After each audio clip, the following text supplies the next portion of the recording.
చూసేటోడు లేడు, మన దిక్కు మళ్ళీ చూసేటోడు లేడు. ఈ అభివృద్ధి వస్తేనే మన జిల్లా బాగుపడుతుందని ఆ రోజు నిరంతరం దేవేందర్ గౌడ్ గారు కృషి చేయబట్టి ఈ ప్రాంతానికి ఇంత అభివృద్ధి వచ్చింది. నేను ఎందుకు వారిని ఈరోజు గుర్తు చేస్తున్నా అంటే, ఈనాడు ఈ ఫ్యూచర్ సిటీలో కూడా కొంతమంది రైతులకు బాధనో, లేకపోతే నష్టపరిహారం రాలేదనో, లేకపోతే కష్టమో, కొంత నిష్ఠూర్కమో ఉన్నది. ఈ వేదిక మీద ఉన్న ప్రజాప్రతినిధులు బాధ్యత తీసుకొని ఈ పనులను చేస్తే చరిత్రలో మీరు మిగిలిపోతారు. వాళ్ళని ఆదుకుందాం, వాళ్ళకి నష్టం చేయాలనేది ఈ ప్రభుత్వానికి ఎక్కడ ఆలోచన లేదు. వాళ్ళకి సరైన సముచితమైన విధంగా వాళ్ళని ఏ విధంగా ఆదుకోవాలో ప్రభుత్వం ఆదుకుంటుంది. మిత్రులు శ్రీధర్ బాబు గారు మీకు ఎప్పుడు అందుబాటులో ఉంటారు. అధికారులకు, ప్రజాప్రతినిధులకు నా సూచన, వాళ్ళందరినీ కూడా ఒప్పించి లీగల్ లిటిగేషన్స్ లేకుండా నేను కూడా రైతులకి, ప్రాంత ప్రజలకు విజ్ఞప్తి చేస్తున్నా. చట్టపరంగా నోటిఫికేషన్లు ఇవ్వడం, లీగల్ ప్రాసెస్ అంతా కంప్లీట్ అయిపోయింది. ఈ రోజు కాకపోతే రేపైనా మన భూమి ప్రభుత్వానికి బదిలీ అవుతుంది. అది ఆగే అవకాశం లేదు. తాత్కాలికంగా వాయిదా పడవచ్చు. వాయిదా పడడం వల్ల ఆనాడు మీరు భూమి ఇస్తే అదే పైసలు తీసుకుంటే కల్వకుర్తిలో అవతలికి పోతే మీకు ఈ సేమ్ ఇక్కడున్న భూమి కంటే 2 అంతలు వచ్చాయి. ఇప్పుడు ఆడ కూడా భూముల ధరలు పెరిగినాయి. ఇప్పుడు ఈ పైసలు తీసుకోకపోతే ఎకరాలు మీ భూసేకరణ జరిగితే మీరు గజాలలో కొనుక్కోవడానికి కూడా ఆ పైసలు మీకు సరిపోవు. అందుకే నా సూచన, డబ్బులు తీసుకోండి, కొంచెం దూరం వెళ్ళి మళ్ళీ భూమి కొనుక్కోండి. ఇక్కడ ఏదో మీ పిల్లలకు ఉద్యోగాలకో లేకపోతే ఇంకేదైనా కావాలంటే, మీ పిల్లలు చదువుకున్న వాళ్ళు ఉంటే స్కిల్స్ యూనివర్సిటీలో ట్రైనింగ్ ఇచ్చి వాళ్ళకు ఒక మంచి బాధ్యత గల పౌరుడిగా తీర్చిదిద్దుదాం. వాళ్ళకు ఉద్యోగ ఉపాధి అవకాశాలు కల్పిద్దాం. ఇతర ప్రయోజనాలు ఏమున్నా ప్రభుత్వం వాళ్ళ కోసం పనిచేస్తుంది.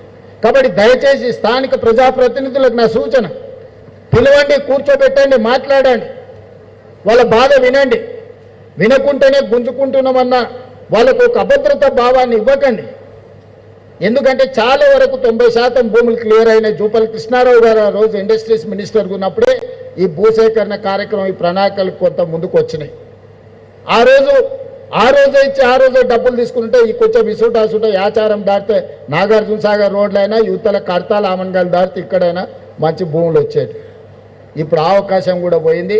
రోజుకు ధరలు పెరుగుతూ ఉన్నాయి. అప్పుడో ఇప్పుడు అడుగుతుంటే తెలిసిన వాళ్ళు ఏమయ్యా భూమి ధర ఎట్లుందని, ఏమన్నా 5 ఎకరాలు కొనుక్కుందాం ఫ్యూచర్ సిటీ దగ్గర నేను అడిగితే 6 నెలల కింద 3 కోట్లు చెప్పారు, ఇప్పుడు 6 కోట్లు చెప్తారు.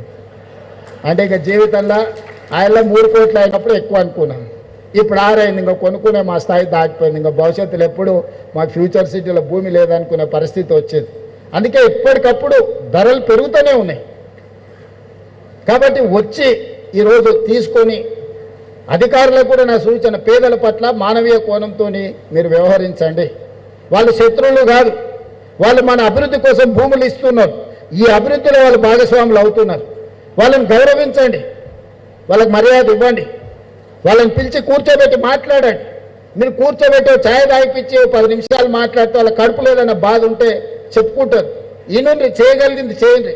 మీ స్థాయిలో చేయలేని ఉంటే మంత్రి గారి దగ్గరికి తీసుకెళ్ళండి, మంత్రి గారి స్థాయిలో కాదు ఉంటే నా దగ్గరికి తీసుకురండి. ఈ ప్రాంతంలో ఉన్న ప్రతి ఒక్కరు 90% నాకు తెలుసు. నేను ఎందుకంటే చాలాసార్లు ఈ ప్రాంతంలో తిరిగిన, పాదయాత్ర చేసిన. ఏమై జగన్ నడిచినప్పుడు పాదయాత్రలు వచ్చినావు కదా. కాబట్టి చాలామంది పాండు నాకు బాగున్నావా గుర్తుపట్టిన. కాబట్టి అందరినీ నేను గుర్తుపడతా, పేరున నాకు తెలుసు. వాళ్ళు సర్పంచులు అయినా కాకపోయినా, వాళ్ళు నాయకులైనా కాకపోయినా, కార్యకర్తల్ని కూడా, రైతులను కూడా నేను గుర్తుపడతా. నేను ఇక్కడ ఉండేటోళ్ళకి నా సూచన ఒక్కటే, మీకు నష్టం చేసి నేను శ్రీధర్ బాబు గారు ఎక్కడికి తీసుకుపోయలేదు. నేను కొడంగల్ తీసుకుపోను, ఆయన మంతని తీసుకుపోడు. మీకే అభివృద్ధి చేసి మీకు ఇస్తాం. ఈ 2 ఏళ్ళు మీరు సహకరిస్తే దేశంలోనే కాదు ప్రపంచంలోనే ఒక అద్భుతమైన నగరానికి ఇక్కడ పునాదులు పడతాయి. ఎవరైనా ఇక్కడికి రావాల్సిందే. ఆయన బిల్ గేట్స్ అయినా, బిల్ క్లింటన్ అయినా, ట్రంప్ అయినా, లేకపోతే ఇంకెవరైనా, ఎలాన్ మస్క్ అయినా ఈ నగరంలో పెట్టుబడులు పెట్టకపోతే ఏదో కోల్పోయినాం అనుకునే పరిస్థితి తప్పకుండా తీసుకొచ్చే బాధ్యత మన ప్రభుత్వం తీసుకుంటుంది. ఈరోజు యుద్ధ పరిస్థితుల్లో ఆనాడు ఇండియా పాకిస్తాన్ ఆపరేషన్ సింధూర్ జరుగుతున్నప్పుడు దేశం మీద దాడులు జరుగుతున్నాయి అనుకున్నా మనము ప్రపంచ అందాల పోటీలు మన నగరంలో నిర్వహించినాం. 118 దేశాల నుంచి ప్రతినిధులు వచ్చిండ్రు. నేను ఎందుకు గుర్తు చేస్తున్నా అంటే యుద్ధం జరిగిన హైదరాబాద్ నగరం ఎంత భద్రమైందో అంతమంది ప్రతినిధులు ఇక్కడికి వచ్చిందంటే మన పట్ల నమ్మకం, విశ్వాసం. ఈరోజు ఇరాన్, ఇజ్రాయెల్ కావచ్చు, లేకపోతే రష్యా, ఉక్రెయిన్ యుద్ధాలు కావచ్చు, ప్రపంచంలో ఎక్కడ యుద్ధాలు జరిగినా, యుద్ధ వాతావరణం ఉన్నా మన ప్రాంతం ప్రశాంతమైన ప్రాంతము. మన ప్రాంతం రక్షణ విషయంలో ఎవ్వరూ ఏం ఆలోచన చేయాల్సిన అవసరం లేదు. అందుకే మనకు పెట్టుబడులు వస్తాయి, అందుకే మనకు పరిశ్రమలు వస్తాయి, అందుకే ఈరోజు మనకు పెద్ద పెద్ద ఫార్చ్యూన్ 500 కంపెనీస్ మన దగ్గరకు వస్తున్నాయి. వీటన్నిటిని అందిపుచ్చుకోవాలంటే మనం సిద్ధంగా ఉండాలి. సిద్ధంగా ఉండాలంటే ట్రంక్ ఇన్ఫ్రాస్ట్రక్చర్ డెవలప్ చేసుకోవాలి. ఔటర్ రింగ్ రోడ్ ఆలోచన చేసినప్పుడు ఇది అయ్యేదా అన్నారు. ఈరోజు మనం రీజనల్ రింగ్ రోడ్ 360 కిలోమీటర్లతోని రీజనల్ రింగ్ రోడ్డు నిర్మించుకుంటున్నాం.